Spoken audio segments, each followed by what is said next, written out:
my novel is These Memories Do Not Belong to Us, and it's what I call a constellation novel, and I'm sure we'll get into that since you're interested in the structure of it. But it's set in a world where memories are bought and sold, and this reimagined China called the Qin Empire has taken over. And at the beginning of the book, this unnamed narrator, the son, receives an inheritance of memories from his mother who has just passed away. And he discovers that these 11 memories, they're actually banned, and he has to decide what to do with them. Um, so, I think while one of the stories, for instance, was published in 2018, Swim of Yangtze, and it won that Guardian Prize, the true genesis, I think, of the book was really in the early days of COVID.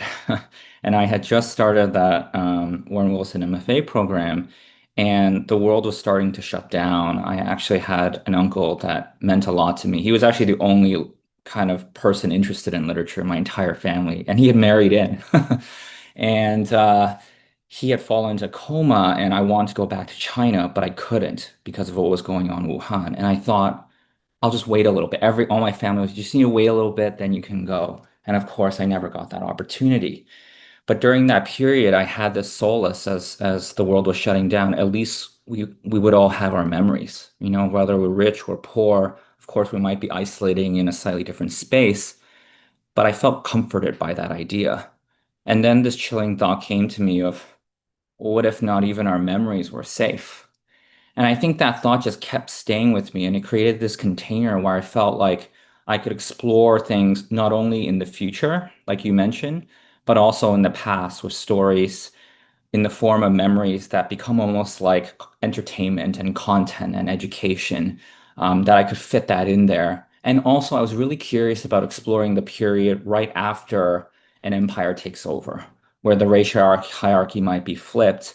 And the mind bank technology, and in this case, this is the technology that allows memories to be transferred. And I envisioned it as just a digital drive, that's a physical drive that is implanted into people's temples and allows them to access the memories of their own memories, to edit them and to share them. This allowed me to imagine a world in which what if the people in control could actually monitor your memories? What if they could, edit them? What if they, what would that mean for censorship and self-censorship? And those questions I feel like have only gotten more urgent in these days. And I think the other piece of it was I wanted a reason to kind of recontextualize the world in which perhaps the Asian protagonist could be read through the lens of the majority rather than in the minority, often in relation to whiteness in the books that I had read written in English. And it just gave me more freedom.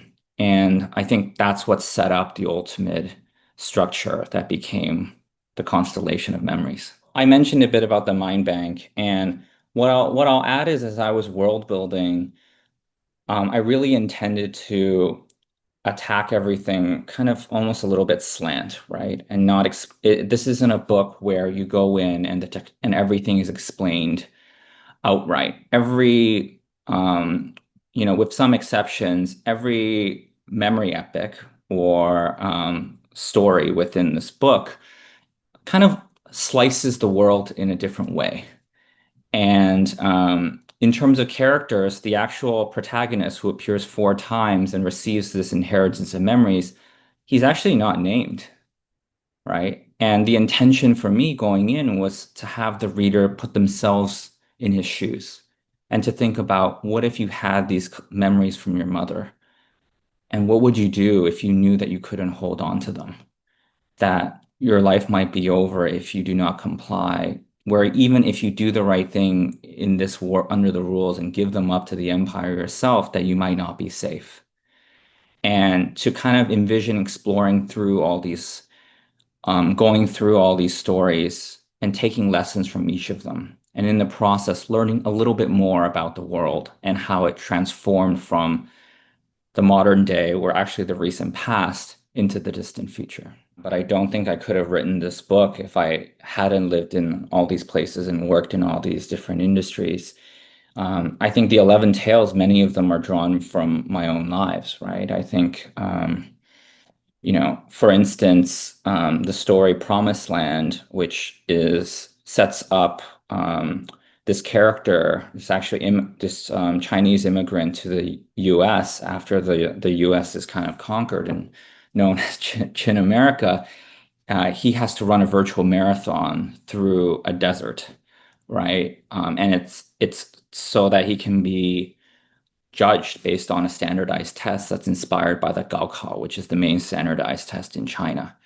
And that story was inspired by my time working in education in emerging countries. And I realized even then that knowledge was becoming something. And this is again before AI, and we're going on ChatGPT for knowledge purposes. Knowledge was becoming devalued of sorts.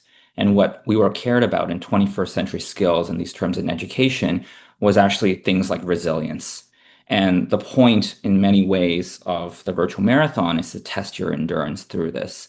But it's a combination of my whole heritage, having grown up in China, in addition to working in education. There's a sumo wrestler story called Chankanabe, which interweaves the story of a sumo wrestler with the recipes from his mother.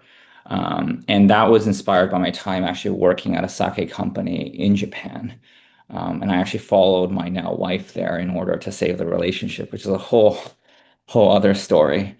Um, and there's even an AI story that I started writing before ChatGPT was launched, in which a character is reborn into a carbon composite body, and he has to go through a conversation with an AI who takes the form of an angel. And most of it actually has to do with recounting his family's story and recounting poems from the well-known novelist and poet Kaveh Akbar.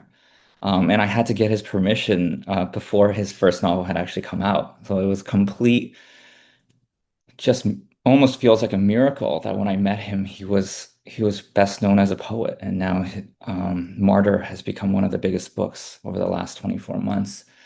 Um, yeah, it's hard to stop because there's so many, and each one of them matters so much to me.